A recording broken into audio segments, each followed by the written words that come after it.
Officer down! I repeat, officer down! Welcome back to 1033, and this is your host, Nathan Kapler.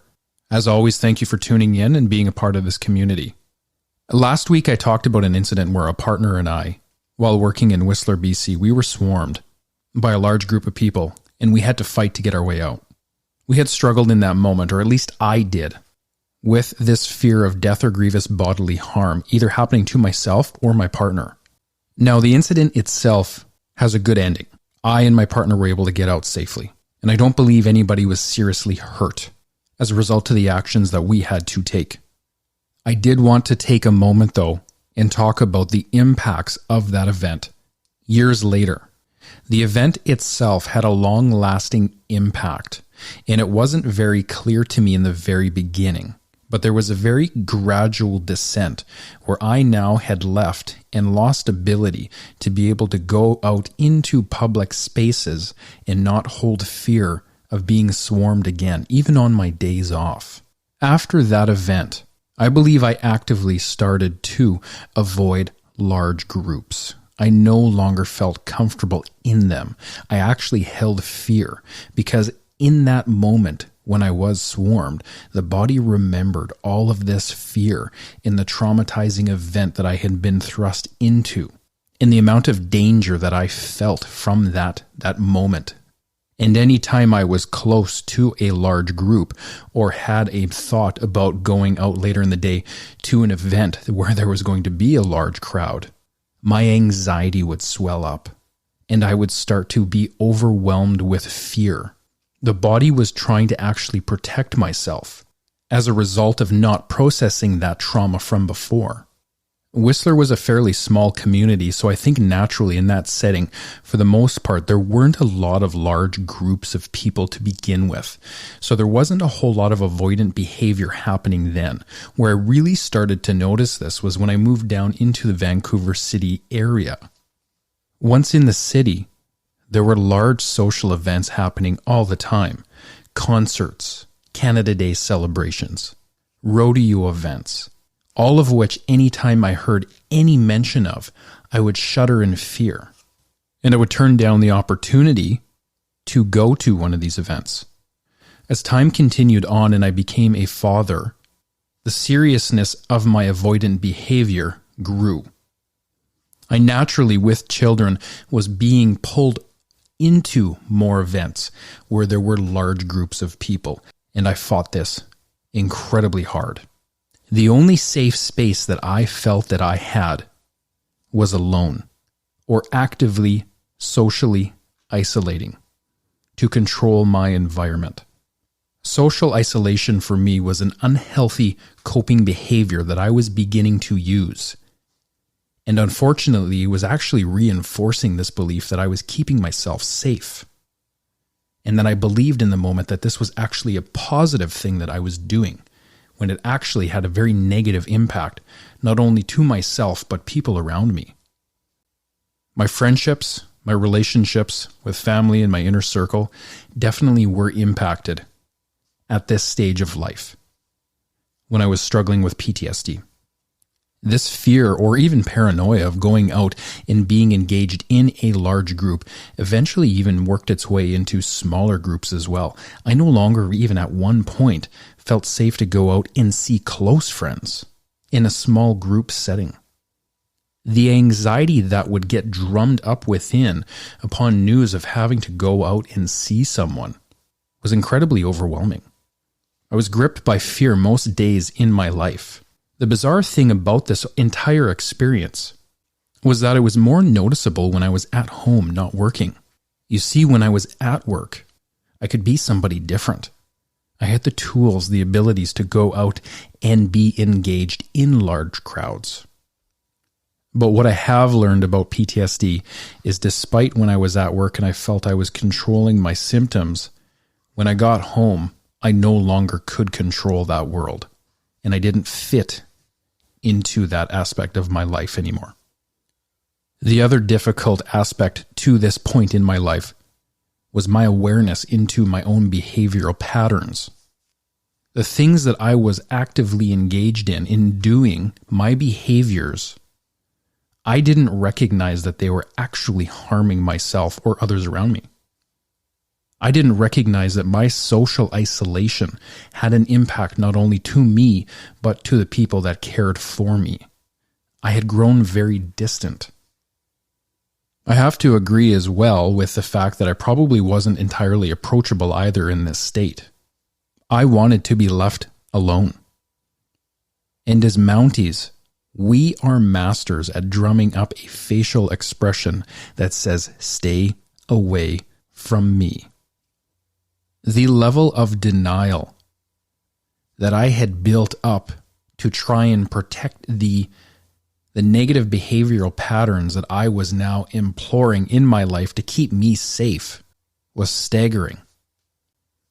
In this pursuit of PTSD and trying to keep myself safe, I had created such a false reality in order to keep myself safe that at times I was completely cut off from reality, from connection with people. I was completely alone. And in some twisted sense, I actually enjoyed that. As I reflect on why I may have enjoyed that, to be honest with you, I think coming from a place of recognizing of how compassionate I was and how much I was shifting into this different person as a result of the trauma and the pain and the suffering that I was now holding, I may have believed that in order to protect others from the pain and suffering that I was experiencing, I had to isolate myself from others to keep them safe. Now, I share this again with immense vulnerability. This is a topic that I take very, very seriously because the impact that it has with other law enforcement individuals and first responders is profound. I hear from people daily about their own struggles, so I know I'm not the only one. So giving a voice to some of the things that happen to us, I think, is incredibly powerful. And sometimes our stories help others connect the dots for themselves. Now, the impact of that event, yes, I can still feel it today. But fast forward to this moment in time, and I can actually actively go out and fully function in large groups. I no longer fear. I no longer have anxiety. I might have a little bit, but I know that I can work through it because of the tools that I now have. And once again, I have no shame about being on here talking about this to this depth. This is what the impact of trauma looks like for us first responders. And the only way to address this PTSD beast, is to talk about it with such clarity that no aspects of it can be hidden anymore. Now, for the second part of this episode, we're going to be diving into another traumatic event. So again, there's a trigger warning built into this episode as well. So we're now entering that delicate phase where I have to say, be cautious, enter at your own risk. Now, the second part of this episode again comes with a trigger warning. We're actually going to dive back into a traumatic story once more. I do need to caution you, there is a trigger warning built in from this moment on. And if you have young children, you may want to pass this altogether. Now, this story itself actually has a good ending. So if you're automatically thinking that this one is going to end in nothing but tragedy, it does actually have a good ending. I assure you. I wouldn't share anything that would be complete disaster, doom and gloom. I don't see value in sharing that much pain. Those do happen in the world of policing. Don't get me wrong. There is some serious, serious tragedy. But I think for the most of us, we all understand as police officers that some of those really hard stories, we just don't share them because we know the impact. And we cannot share them with others because we know the pain that it can cause. Now, as I preach about being open and honest about all this stuff to get it out, I'm sure many of you, whether you are a first responder or you know a first responder, there are stories that are locked away that don't come out. For some of us, it has to be that way. quite early on in my service in Whistler when I was still paired up with my trainer. We ended up getting a call one day from a dispatcher. Now, they had two ways of communicating with us what was going on in the moment. Sometimes a call would come in through the radio, which was what we wore on our bodies, which we could hear and answer back and talk to our dispatchers. But also sometimes they phoned in on the back line. Those usually were the more serious calls. And I believe this one came in that way too. When that phone rang, I can't remember if it was myself or my partner that had picked it up. But the information coming in was that there was a female who was struggling with mental health issues. She was at home with her 5th child. And all of the other 4 children before that 5th child had been seized by the ministry. A concerned family member had called in to dispatch to 911, stating that they believed that she was not well and she was going to harm this child. I don't remember how old this child would have been, but it would have been under 6 months old.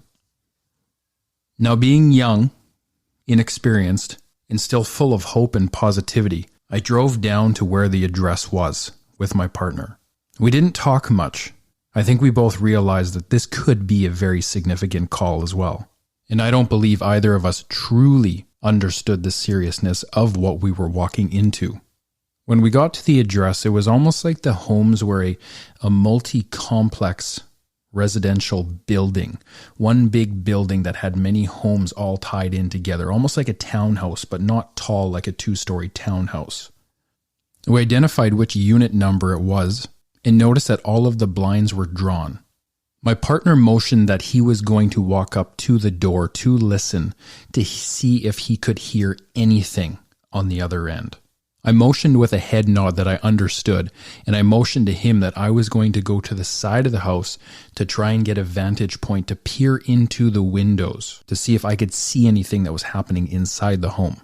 The very first window that I had went to as my partner approached the door and pressed his ear up to the door to listen was a window where the blinds were completely drawn. I didn't actually think I was going to be able to see into this room. And as I feared for my own safety, I wanted to be very careful about how much I overextended myself as I moved across the window pane, trying to get a glimpse of just a crack in the blinds to see into the bedroom. A very real fear of mine was getting shot through that window. Somebody knew we were most likely coming. My heart was completely pounding in that moment as I was trying to stay safe, but yet having to push the boundaries and cross the window slowly as I tried to search for a gap in between the blinds to peer in, and I finally found one. And what I saw in that room will never leave me.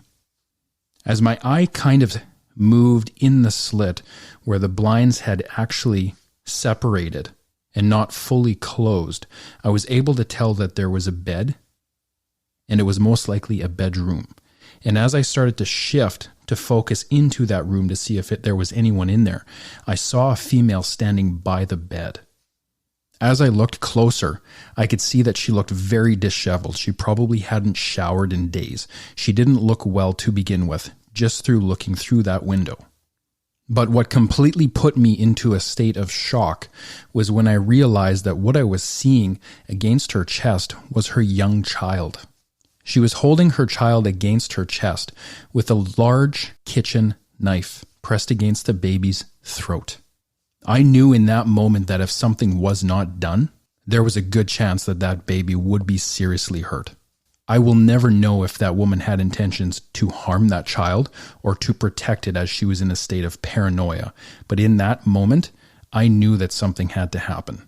As my mind started to register everything that it was seeing, again the adrenaline dump happened and I entered into fight or flight. And this was actually the first time that I completely disassociated from myself. At one point, I can actually recall feeling like I was actually on the roof of the building that I was at, looking down at myself in third person. And disassociation, for those of you that don't know, is a very normal reaction to when we enter into fight or flight, a traumatic event, and we get incredibly overwhelmed. It's the body's way of trying to defend itself from incoming pain. This sensation was very short-lived. It had to be. I had to be able to communicate to my partner what I was seeing. I quickly choked out, "She's got a knife," against the child's throat. "Kick the door." My partner didn't flinch. He knew that this was go. He ran at that door as hard as he could. Now, his first kick on the door didn't go well. He actually bounced off of that door and fell on his back. And I recognized in that moment that my partner, I would need him. I had to go get him up onto his feet and make sure he was coherent enough, because I had to, with him, go in and stop whatever was about to happen. Instinctively, I ran to my partner and grabbed him by the hand and pulled him up. And as I was pulling him up, I let go of him and bull rushed through that door, knocking it wide open. I believe my partner and I funneled into the house and realized that we had to do a hard right to get into that bedroom. And we both sprinted and went to the next closed door that we believed led to that bedroom and smashed through that without any hesitation whatsoever. I don't even know if I had time to get my gun out. As we came smashing through that door, the female was still locked in that state with the knife pressed against the child's throat, and I instinctively somehow managed to knock the knife out of her hands and go high and tackle her up high with the kid still in her arms. I don't remember where my partner was. He may have gone low for a tackle at the same exact time. I'm not entirely sure. But in the same process of us tackling her, moments within each other, that kid was knocked free as well as the knife. How the next sequence of events happened, I don't quite remember, but somehow that kid actually flew from all of us and landed safely on the bed. I trusted my partner enough to know that he was going to be okay, to contain that female, to hold her down. The knife had been knocked free. The threat was essentially done. Everybody was okay. And I knew that he could handle that situation and effectively arrest her and handcuff her. The child that lay on the bed began to wail in such a way that I've never heard a child wail like this before. I had no parenting skills at that point. I didn't have any comfort with handling children at a young age of 22, 23. But I knew that poor kid was completely alone and had just went through something horrible. His cries and his screams indicated that much to me. I grabbed that young boy and I put him up to my shoulder and held him tight and walked him out of the room, closing the door. He wailed in my ear. He didn't know who I was, or why this police vest that he was now resting on was so scratchy and itchy and covered in Velcro, in metal and clips and a radio. This wasn't his mother's arms. A complete stranger had just taken control of this small child. So I can only imagine how frightened he was in that moment. I rocked that baby, trying to let him calm down, and tried to soothe him the best way that I knew how in that moment, so that he could find ease and know that I was a friend. I wasn't there to hurt him or harm him. My heart broke because I knew what was going to happen next. He too was most likely going to be seized by the ministry, never to see his mom again. I guess there was an aspect of me that held guilt over being the one to make that call to the ministry to let them know of what had happened, and that it was our recommendation that mom was not well to be a parent and needed help herself. I recognize now that that was the right thing for that child, that the environment that they were in was not safe. But in that moment of being a young man and witnessing trauma and having to go in and try and remove him from his mother was something that I will never forget. In time, those baby's cries lessened, and I wiped his tears away, and calm washed over him. And I knew that he was going to be okay. His life would look a lot different now, but he was going to be okay. Again, the impacts of trauma are very deep. We tend to lose memory at certain points when we experience something significant. It's very normal. I lead with this because I don't recall where or what we did with that child. I know we turned him over to someone that was safe. And I do believe we took mom to a nearby hospital so that she could get the help that she needed. And that nasty little habit that I had picked up very early on of taking these significant events and pushing them deep and suppressing them and leaving them for later because I didn't have time in that moment to process or to do a critical incident debrief and told myself I would come back to it later, was layered down on top of another layer of trauma, unresolved, slowly growing and slowly accumulating over time. Again, I realized just how serious this conversation is into this world. And I don't want you to listen to this and to be negatively impacted. I don't bring these things up to impact you, but to shed a light on the stuff that we see, to normalize it so that others can talk about their trauma, so they too can begin the journey of healing and understanding and building awareness into why they are the way they are. Now, this event actually was suppressed so hard, and I'll talk a little bit about this next episode, that I actually had completely forgotten about the entire thing for years, almost 13 years. And it wasn't until later when I actually had a son of my own come into the world. And because of his birth story, and having had gone through his own pain during delivery, and carrying that physical pain as a result of some injuries to his back, he too wailed. He was borderline colicky and he would scream in pain for months on end. And I struggled for months on end, unaware as to why those screams were triggering me, why my body was freaking out in that moment. And the adrenaline was getting dumped, and I was re-experiencing almost the same event, but 13 years later through the cries of my son as he struggled with his own pain. One thing I've recognized is that my trauma doesn't end here. I have many more stories, many more painful things that I was witness to and physically attacked by people. Had seen so many collisions, fatals, had to give news to loved ones that their partner had passed away. And while a lot of these events often go unspoken by many of us who have to partake and be a witness to these as police officers as we're in that role, I am going to conclude this series of talking about my traumatic events. Not because I'm fearful to talk about them. I've gotten quite used to talking about them. I have a really good awareness now into them, what they look like, how they've impacted me, why my behaviors are the way they are with PTSD. And I'm growing through the challenges. But I also don't think it's healthy for me to continually re-experience some of these significantly difficult emotions. Eventually, in our journey in life, we have to find peace and acceptance with the past. I see my past for what it is. I accept it. And I have peace about it. I can talk about those events, and I can call up the old emotions that hurt. And I have healthy ways now of coping and dealing with the impact of that. But eventually, as you talk, you will hit a point as you talk where you recognize that you're done. And that's entirely okay. That's a very normal part of the healing journey. So for me, I'm done. I'm not going to talk about my trauma anymore. It's there. If you want to connect with me and hear more, I will always be open to talking about it. But to freely give these stories over and over and over, that's not why I'm here. Not doing this podcast. I'm in such a different place now where I have hope and love and compassion. And these are stories of my past. Yes, I agree.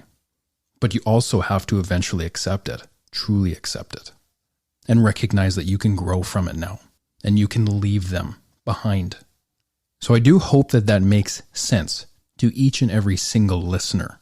Now, as we move forward in this discussion, we're going to bring on some guests here very soon, and they're going to have an opportunity to talk about their trauma. And I will gladly join them in that conversation. I have no problem talking about this whatsoever. But I do want to nudge my story along and leave this space of general duty policing, where I did that for 4 years in Whistler, BC. I'm beyond thankful for the experience, but it's time to continue on into my journey, where I left uniformed policing and then entered the world of plainclothes policing. As always, I thank you for your support. Thank you for being a part of this and allowing me to share my journey with you and some of the things that I've learned from my very short time here on Earth. I look forward to connecting again with you next week. As always, much love.